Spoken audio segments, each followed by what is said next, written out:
ناظرین، بات کی جائے پاکستان میں کام کرنے کی اور مواقعوں کی بات کی جائے تو پاکستان میں بے شمار مواقع ہیں ان کے لیے جو پاکستان میں کام کرنا چاہتے ہیں. جو نہیں کرنا چاہتے تو ان کے لیے کہیں بھی مواقع نہیں ہیں.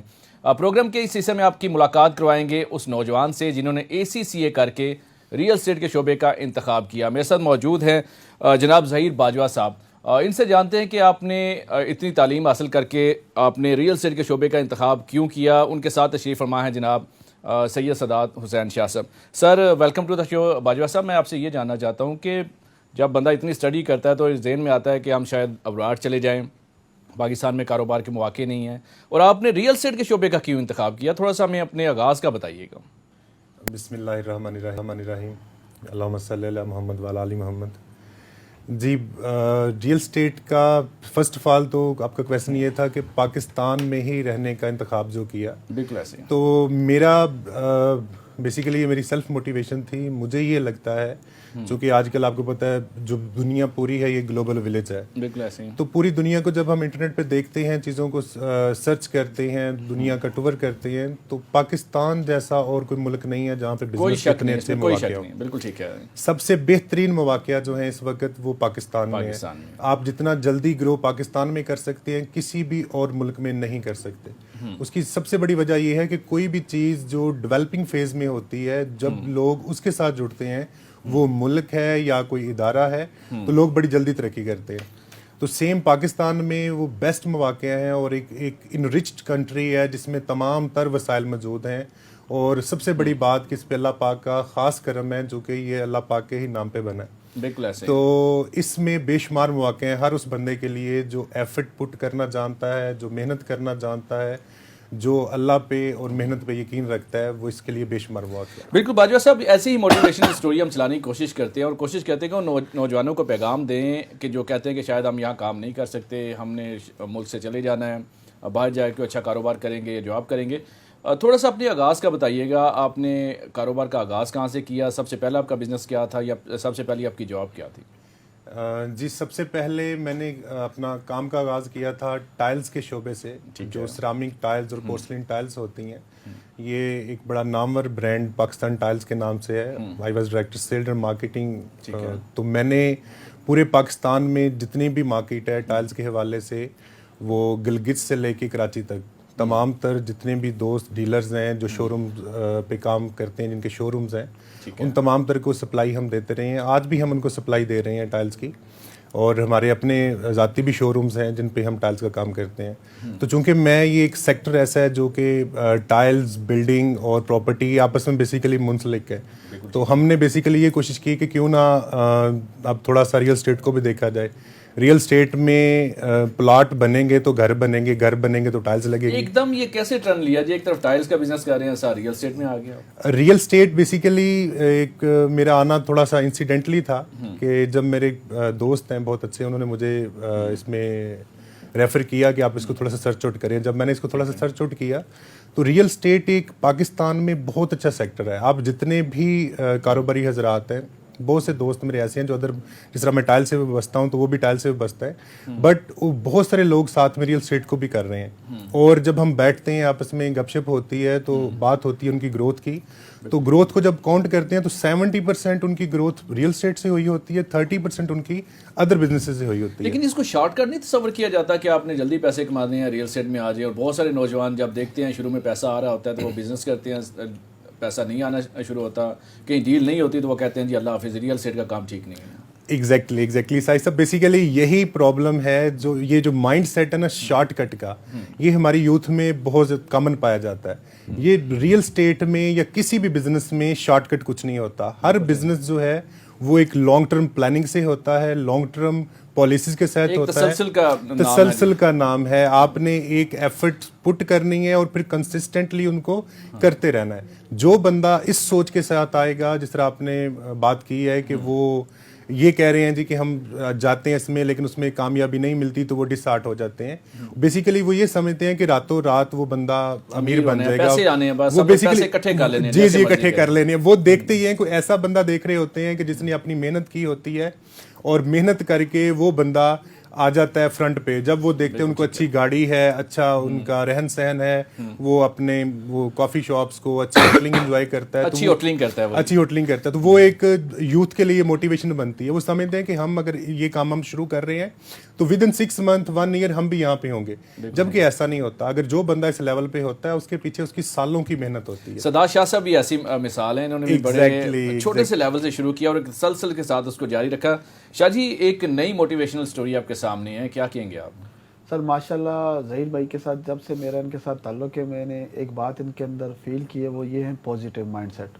میں آپ نے اس کے ساتھ جب بھی ہم بیٹھتے ہیں اور کسی ایسی شخصیت سے ملتے ہیں جو ہمارے لیے ایک رول ماڈل ہوتے ہیں, جیسے ظہیر باجوہ صاحب ہیں, ان سب میں اگر آپ ایک مشترکہ خوبی دیکھیں تو وہ خوبی ہوتی ہے پازیٹیو مائنڈ سیٹ. اور دوسری جو خوبی ہوتی ہے وہ کنسسٹنٹ, یعنی آپ کنسسٹنٹ ورک کو دیکھیں. جیسے آپ نے کہا نا شارٹ ٹائم, یا جو لوگ شارٹ کٹ کے لیے اگر آپ کسی بھی شعبے میں آئیں گے, چاہے وہ ریل اسٹیٹ ہو یا کوئی بھی شعبہ ہو, وہ آپ کی جو نہیں ہے وہ آپ کی گروتھ لمبی نہیں ہوگی. کنسسٹنٹ ہوں, پازیٹیو مائنڈ سیٹ کے ساتھ کام کریں تو بہت اچھا ہے. اور ریل اسٹیٹ میں اس لیے ہمارے ملک میں گیپ ہے, یا لوگ ادھر فیوچر ان کے برائٹ ہیں, کیونکہ یہ انڈر ڈیولپ کنٹری ہے. ملک نے جیسے جیسے ڈیولپمنٹ ہونی ہے ایسے ایسے ہمارا ہیومن ریسورس ڈیولپ ہوگا, ہمارے لوگ ڈیولپ ہوں گے, ہمارے ینگ ڈیولپ ہوں گے.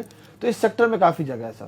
ظہیر صاحب آپ یہ بتائیے گا, آپ نے جب پہلا اپنا سیٹ اپ بنایا, ریئل اسٹیٹ کا کوئی بھی آفس بنایا, تو کتنے لوگ آپ کے ساتھ تھے, کتنا بڑا آفس تھا, سیٹ اپ تھوڑا سا بتائیے گا, اور کتنے لوگ, اور آغاز کیسے آپ نے کیا؟ جی پہلا جو میرا آغاز تھا ہم 4 بندے تھے جس سے ہم نے سٹارٹ لیا, 4 پرسن سے ہم نے سٹارٹ لیا. چونکہ جب بھی بندہ کو نیا کام سٹارٹ کرتا ہے تو وہ ریلیکٹنٹ ہوتا ہے کہ پتہ نہیں ریزلٹس کیا آئیں گے, اور آپ کی چاہے جتنی مرضی اسٹرانگ پلاننگ ہو, جب تک آپ کی آؤٹ کم آنا شروع نہیں ہوتی آپ تھوڑے سے ریلیکٹنٹ رہتے ہیں اس کام میں. تو 4 سے پھر وہ 40 کس وقت بنے اور 400 کس وقت بنے وہ خود ہمیں پتہ نہیں چلا. وہ بڑے شارٹ سپیم میں الحمدللہ پہلے ایک آفس ہم نے بنایا اسلام آباد میں, پھر بحریہ ٹاؤن پنڈی میں دوسرا, لاہور میں تیسرا, پشاور میں چوتھا آفس بنایا الحمدللہ.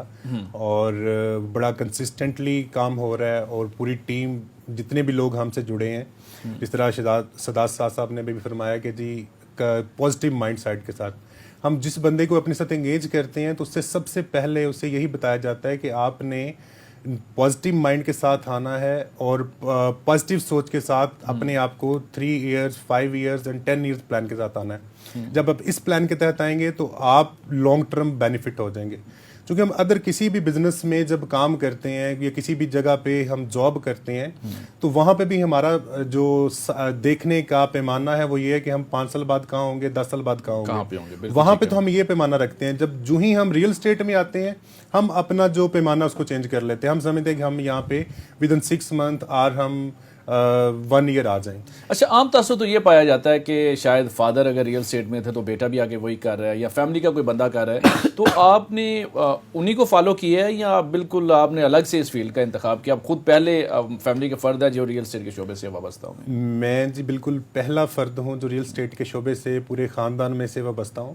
کوئی بھی میرا فرد اس شعبے سے پہلے وابستہ نہیں تھا. اور میرے خیال میں جو لوگ بزنس کر رہے ہیں یا جاب میں ہیں ان کو بھی اپنے تھوڑا سا آؤٹ آف باکس سوچنا چاہیے. جس بھی وہ کمیونٹی سے بلانگ کرتے ہیں, جس بھی وہ ادارے سے بلانگ کرتے ہیں, تھوڑا سا ان کو ایکسپلور کرنا چاہیے ہٹ کے بھی. دنیا میں بے شمار مواقع موجود ہیں, اس میں صرف ریئل اسٹیٹ ہی ایک ایسا سیکٹر نہیں ہے, اور بے شمار ایسے سیکٹرز ہیں جن میں بہت اچھی گروتھ ہے اور بڑی تیز گروتھ آپ کی بن جاتی ہے. تو ہمیشہ آؤٹ آف باکس سوچنا چاہیے. اچھا, ZB مارکیٹنگ, زیڈ آپ نے ظہیر باجوہ میرا خیال اپنے نام سے, تو یہ کیسے مائنڈ میں ہے کہ اپنے نام سے ہی آپ اپنی کمپنی کا نام رکھیں اور اسی سے آغاز کریں؟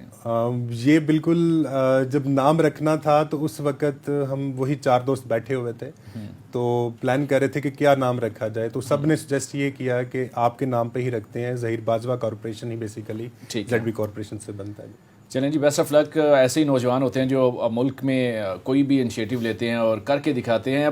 سداد صاحب آپ فرمائیے گا, آپ نے بھی ایک بڑے مطلب نچلے لیول سے آپ نے آغاز کیا, محنت کی, تسلسل کے ساتھ محنت کی, آپ نے بھی ایک مقام بنایا. تو ایسے جو نئے نوجوان آ رہے ہیں جو ریئل اسٹیٹ میں آتے ہیں, مہینہ 2 مہینہ لگاتے ہیں, چلے جاتے ہیں, میسج ان کو کیا دیں گے؟ بالکل فیصل بھائی, آپ نے اور ظہیر بھائی کے ساتھ ہم یہاں بیٹھ کر ہمارا مین جو مقصد ہے, ہم نوجوانوں کو جو نہیں موٹیویٹ کریں اور ان کو صحیح راہ دکھائیں, نہ کہ خالی ہم ان کو ایک خواب دکھائیں. دیکھیں جیسے ظہیر بھائی نے بات بتائی کہ یہ شروع میں کسی کے پاس بہت زیادہ ریسورس نہیں ہوتے، اگر ہوتے بھی ہیں تو وہ ریسورس اپنے ڈسپلے نہیں کرتا یا اس کو یوز نہیں کرتا، کیونکہ وہ جب تک کوئی اس کا آؤٹ کم نہیں آتا کام نہیں کرتے۔ تو میں تمام نوجوانوں کو یہ کہتا ہوں کہ وہ اپنی ایفرٹ جو ہے 100% لگائیں، کنسسٹنٹ کام کریں اور ریزلٹس کی پرواہ نہ کریں۔ دیکھیں اگر آپ پہلے دن ریزلٹس کی پرواہ کریں گے تو پہلے دن ریزلٹ نہیں آئیں گے۔ کوئی بھی ٹیسٹ فرسٹ ٹرائی میں پاس نہیں ہوتا، ٹیسٹ اسی کا نام ہے، تجربہ اسی کا نام ہے کہ آپ کرتے رہیں، اس کے جو ریزلٹس آئیں ان کو اینالائز کریں۔ یہ نہیں دیکھنا ریزلٹ کیا ہے، فیل ہے کہ پاس ہے اس کی اینالائز کریں کہ کیا فیل ہے تو کیوں ہے، اور پاس ہوا ہے تو بھی کیوں۔ پاس کو بھی اینالائز کرنا ہے، پاس کو بھی خوشی نہیں منانی، اس کو اینالائز کرنا ہے کہ ہماری کیا چیزیں تھی جس کی وجہ سے پاس ہوا اور کیا چیزیں تھی جس کی وجہ سے فیل ہوا، کمیاں یا کوتاہیاں تھی جس وجہ سے فیلئر، اور اس کو کنٹینیو کرنا ہے۔ ظہیر صاحب یہ بتائیے گا، جس طرح کے ایک حالات ریئل اسٹیٹ میں بڑے اس وقت سخت چل رہے ہیں، کاروبار متاثر ہے، ملکی معاشی صورتحال کی بات کریں یا اوورآل جو بھی کنڈیشن دیکھے کاروبار نہیں ہے، تو کوئی کہیں لگتا ہے آپ کو کہ بڑا مشکل ہے 2023 میں یا اس سے آگے ریئل اسٹیٹ کا شعبہ جو ہے کوئی دم توڑ رہا ہے تو شاید مجھے فیلڈ بدلنی چاہیے؟ سب سے پہلے تو میں سداد شاہ صاحب کی بات کو سیکنڈ کرنا چاہوں گا کہ جس طرح انہوں نے فرمایا کہ تمام تر جو بندہ بھی اس میں آتا ہے وہ اپنے رزلٹس کو انالائز کرے، وہ سکسیس کو بھی اور فیلئر کو بھی انالائز کرے۔ اس میں میں ایک بات ایڈ کرنا چاہوں گا کہ سب سے جو امپورٹنٹ چیز ہے وہ ہے لرننگ ٹریننگ۔ بالکل ٹھیک ہے۔ ریئل اسٹیٹ میں میکسیمم لوگوں کی جو ناکامی کی وجہ ہے وہ ہے لرننگ۔ وہ لوگ لرن نہیں کرتے، وہ 2-4 دن، چونکہ اس میں باتیں ہی تو کرنی ہیں اور تو آپ نے کوئی اس میں ٹیکنیکل کام تو ہے، صحافت اور ریئل اسٹیٹ میں باتیں ہی تو ہے، آپ نے کوئی موبائل نہیں بنانا، کوئی لیپ ٹاپ نہیں بنانا، کوئی کیمرہ نہیں بنانا، تو آپ نے تو بیسیکلی وہاں پہ اس چیپٹر کو سمجھنا ہے، اس سیکٹر کو سمجھنا ہے، پھر پرٹیکولر سیکشن کو سمجھنا ہے۔ جو لوگ اس میں زیادہ فیلئر اور شارٹ ٹرم فیلئر میں آ جاتے ہیں ان کی سب سے بڑی وجہ جو ہوتی ہے وہ ان کی لیک آف ٹریننگ ہوتی ہے۔ 2-4-10 دن مہینہ کرنے کے بعد وہ سمجھتے ہیں کہ ہم اب ارسطو بن گئے ہیں، اب ہمیں کسی ٹرینر کی یا انسٹرکٹر کی یا کسی بڑے کی ضرورت نہیں، اب ہم خود ہی سارا کچھ کر سکتے ہیں۔ جب وہ پھر اس سوچ کے تحت باہر جاتے ہیں تو وہ بری طرح فیل ہو جاتے ہیں۔ میں اکثر ان کو سمجھاتا ہوں کہ چھوٹی سے چھوٹی اگزامپل بھی آپ لے لیں، آپ نے اگر موبائل ریپیئرنگ کا بھی کام سیکھنا ہے تو دین ول ٹیک 6 months to 1 year، آپ کو 6 ماہ سال کہیں سیکھنا پڑے گا، پھر آپ کام کر سکتے ہیں۔ تو یہ ایک سب سے امپورٹنٹ وجہ ہے۔ دوسرا آپ کا کویسچن جو ہے کہ ہم اگر جو ملکی صورتحال ہے اس صورتحال میں دیکھتے ہوئے جو اس وقت ہماری اکانومی کی صورتحال ہے، جو سیاسی صورتحال ہے، جو اوور آل کنٹری اس وقت جس فیز سے گزر رہا ہے، تو آل دو اس میں صرف ریئل اسٹیٹ نہیں، تمام تر جتنے بھی شعبے ہیں وہ سارے کے سارے متاثر ہو رہے ہیں۔ اور اس وقت انفلیشن بڑی تیزی سے بڑھ رہی ہے، ڈالر ریٹ بڑی تیزی سے اوپر جا رہا ہے۔ اس میں ایک چیز میں تمام تر آڈینس کو یہ بتانا چاہوں گا کہ یہ وہ بیسٹ وقت ہے، بیسٹ ایرا ہے کہ جب آپ ریئل اسٹیٹ میں انویسٹ کر کے اپنے آپ کو انفلیشن سے بچا سکتے ہیں۔ بالکل، کیونکہ کاروبار ڈاؤن ضرور ہے، ریٹ بہت ڈاؤن ہے، لیکن یہ میرا خیال ہے بیسٹ ٹائم ہے کہ اگر آپ سرمایہ کاری کریں گے تو اس کے رزلٹ اور اس کا منافع آپ زیادہ آئے گا۔ ایگزیکٹلی یہی بات ہے کہ اس وقت یہ اپرچونٹی ہے، اور ہمیشہ کامیاب لوگ وہ ہوتے ہیں جو برے حالات میں بھی اپرچونٹیز کو ڈھونڈتے ہیں، نہ کہ وہ برے حالات میں اپنے آپ کو بیک فٹ پہ کر لیتے ہیں۔